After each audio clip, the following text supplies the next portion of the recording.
Binesian, balik lagi bareng Didi di acara Bionik yang pastinya ngasih kamu konten yang edukatif dan juga menarik. Penasaran gak sih hari ini topik apa sih yang akan dibahas? Jangan kemana-mana setelah yang satu ini ya.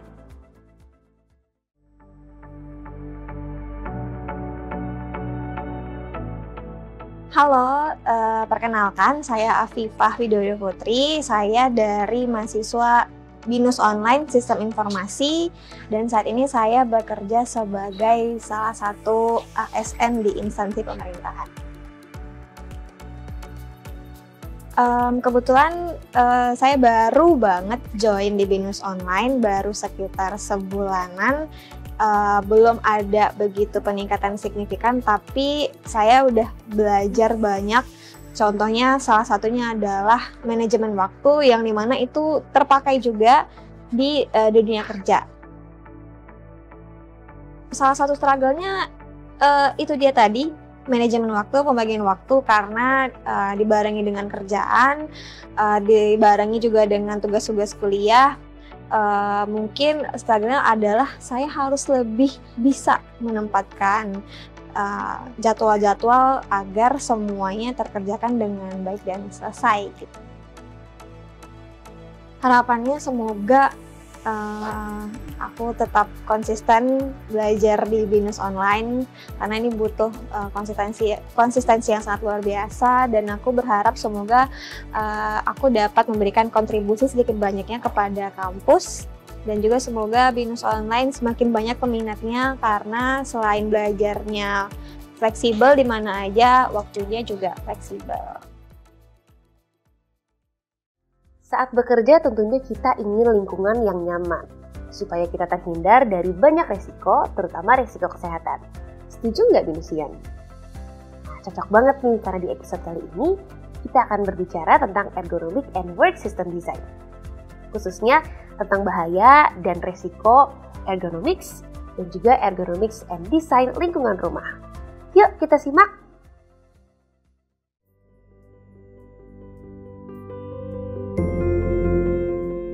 Halo semuanya, kembali lagi ya. Pada sesi ini kita akan belajar mengenai bahaya dan resiko kerja. Nah, bisa dilihat nih, berikut ini adalah hazard control pyramid, di mana untuk mengeliminasi suatu bahaya, kita dapat melakukan berbagai cara, yaitu mengeliminasi, substitusi, mengisolasi, melakukan rekayasa engineer, mengorganisasi, melakukan perancangan prosedur kontrol, atau yang terakhir kita bisa juga menggunakan personal protective equipment. Nah, pada grafik sebelumnya, kita bisa melihat nih bahwa ternyata eliminasi itu adalah cara yang paling efektif untuk mengeliminasi bahaya. Dan penggunaan alat pelindung diri atau personal protective equipment adalah cara yang tidak terlalu efektif.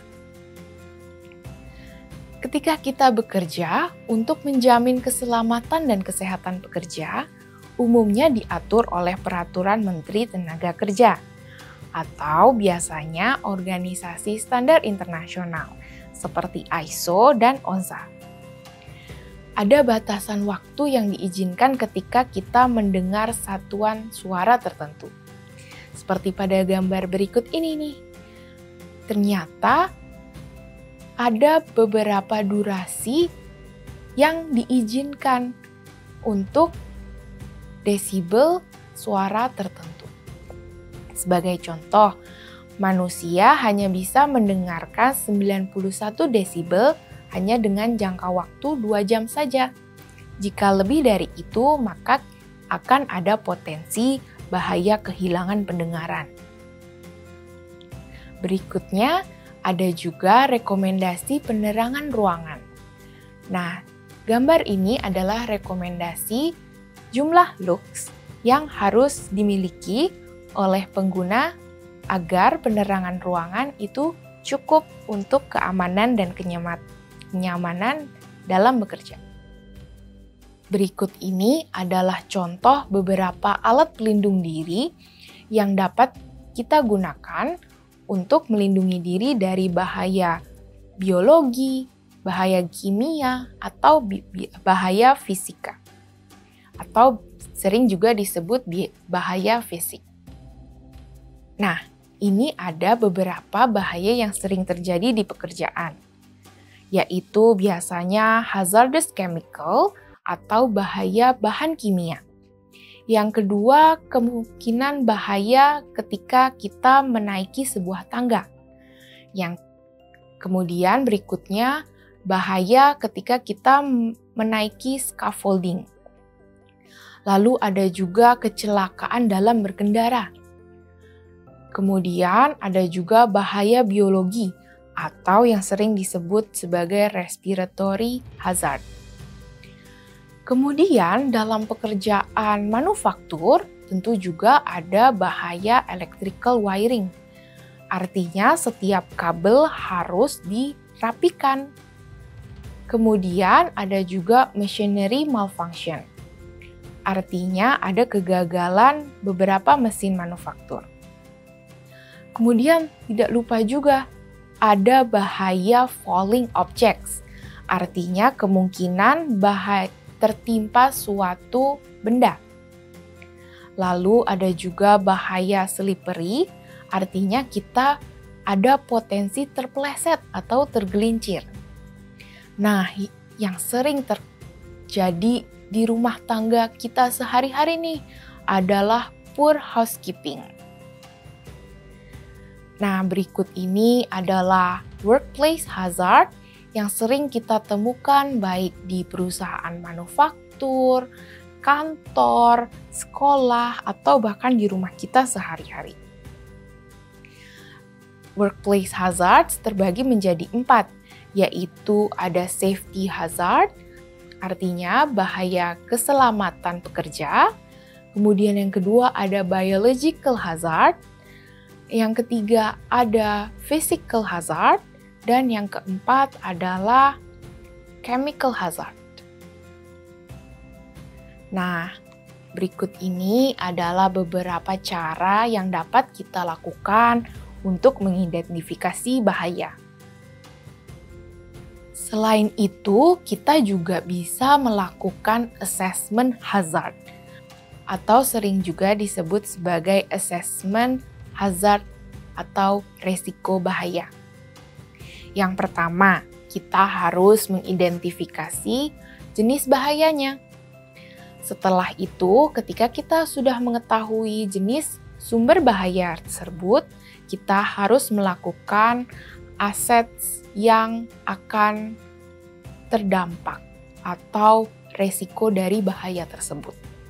Yang ketiga, kemudian kita harus melakukan analisis impact atau dampak dari bahaya yang muncul tersebut.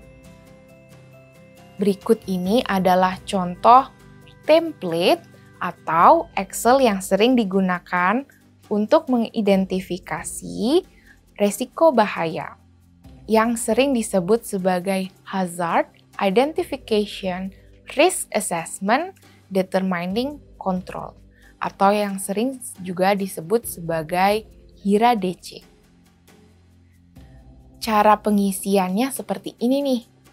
Kita harus mengidentifikasi bahaya, melakukan penilaian, dan pengendalian resiko. Penilaian bahaya ternyata bisa kita lakukan dengan cara assessment hazard risk ini. Di sini bisa terlihat ya, ada matriks penilaiannya. Artinya, kita bisa menilai berdasarkan ranking bahaya. Berdasarkan frekuensi kemunculannya dan dampak yang ditimbulkan. Nah, ternyata bahaya itu tidak bisa disepelekan dan harus kita lakukan analisis assessment sedini mungkin. Menarik ya materi kali ini. Sampai jumpa di sesi berikutnya. Selama 15 tahun BINUS Online berkarya, Binus Online senantiasa memberikan pengalaman belajar bagi mahasiswa dengan memanfaatkan teknologi untuk mengakses informasi, koneksi, serta ilmu untuk peningkatan karir. Dengan semangat untuk membina dan memberdayakan masyarakat melalui pembelajaran online. Binus Online menghadirkan 15.000 konten pembelajaran untuk Nusantara. Melalui online.binus.ac.id/digital content, Anda dapat mengakses berbagai konten pembelajaran dengan ribuan topik di bidang manajemen bisnis, akuntansi, sistem informasi, teknik informatika, teknik industri, dan beragam topik lainnya. Mari bersama membina dan memberdayakan dengan pendidikan berkualitas untuk peningkatan karir bersama Binus Online.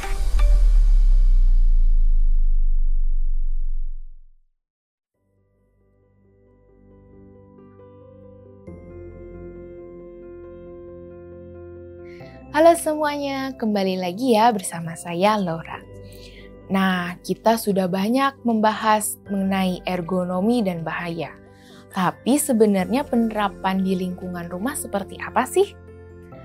Teman-teman pasti sudah tahu ya kalau ergonomi adalah seni penggunaan furnitur rumah dan peralatan kerja. Sehingga kita dapat meminimasi resiko bahaya dan kelelahan dalam bekerja. Ada beberapa tips yang bisa kita lakukan untuk mengaplikasikan ergonomi di rumah. Yaitu yang pertama, melakukan customized kitchen set sesuai dengan pengguna.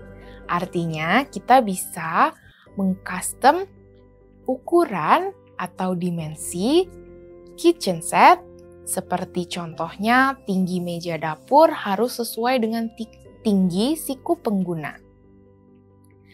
Misalnya, jika Anda dan keluarga senang memasak, maka Anda bisa request buat meja dapur setinggi siku ketika kita berdiri. Kemudian, tips berikutnya adalah lebar laci di atas lemari. Lebar laci di atas lemari harus diusahakan sesuai dengan jarak jangkauan maksimum tangan Anda atau tangan pengguna. Selain itu, tempatkan barang-barang yang tidak terlalu berat dan mudah diambil di rak paling bawah. Tips kedua, untuk lebar laci di atas lemari, usahakan sesuai dengan jarak jangkauan maksimum dan menggunakan pintu sliding sehingga tidak mengganggu orang lain yang sedang jalan di sekitar Anda, atau meminimasi resiko kepala Anda terbentur. Nah, berikut ini adalah beberapa contoh gambar ergonomi di ruang penyimpanan atau gudang. Ternyata ada beberapa wilayah danger zone yang harus kita hindari dengan ukuran yang sangat besar dan berat. Tips berikutnya adalah lebar dan tinggi meja makan juga harus disesuaikan dengan pengguna. Tidak lupa juga ketika duduk di ruang tamu, jarak sofa dengan lebar atau besar TV harus disesuaikan. Sehingga kita bisa lebih aman dan nyaman melakukan aktivitas sehari-hari di rumah. Nah, berikutnya adalah tips menyusun ruang tamu. Dimensi ruangan di samping merupakan salah satu tips untuk memiliki ruang tamu yang nyaman dan luas. Tidak lupa juga ternyata selain melakukan kegiatan aktivitas sehari-hari di rumah, kita juga harus memperhatikan posisi tidur. Posisi tidur yang ergonomis artinya kita menyangga kepala ketika kita tidur. Kemudian langkah kedua, kita juga harus menyangga sisi samping jika kita akan tidur dalam posisi samping. Dan juga karena bentuk tulang belakang kita yang cukup unik, maka kita sebaiknya juga harus menyokong lumbar tulang belakang kita untuk mengurangi kelelahan setelah seharian bekerja.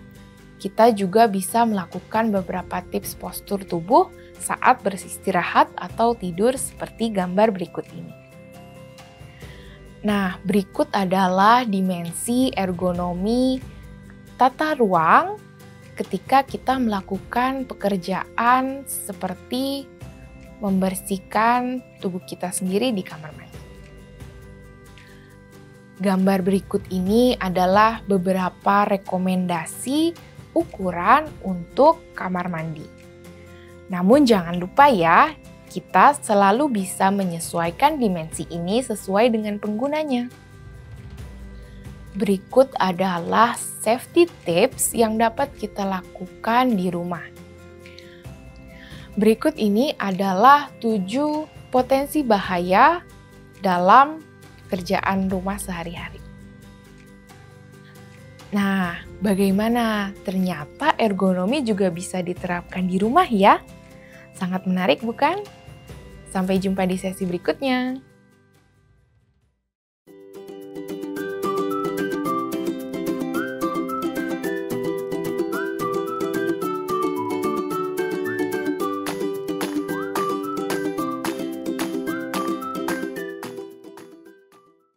Nah, bagaimana materinya? Informatif kan, Binusian?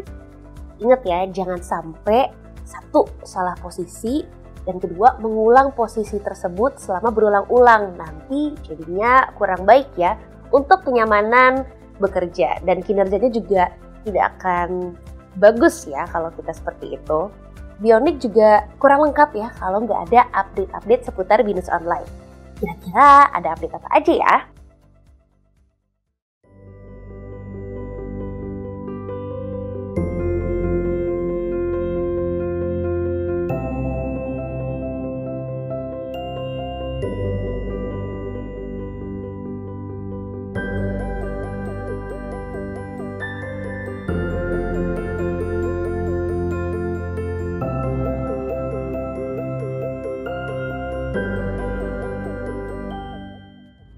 Oke Binusian, segitu dulu Bionic kali ini. Semoga tadi materinya ya tentang ergonomik bisa membuka mata Anda tentang betapa pentingnya lingkungan kerja yang baik, karena itu membuat kinerja lebih baik juga dan lebih produktif tentunya.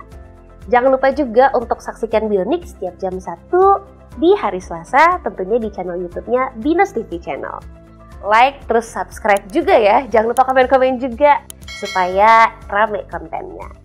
Kalau gitu Diandra pamit, sampai jumpa di Bionic minggu depan. Dadah!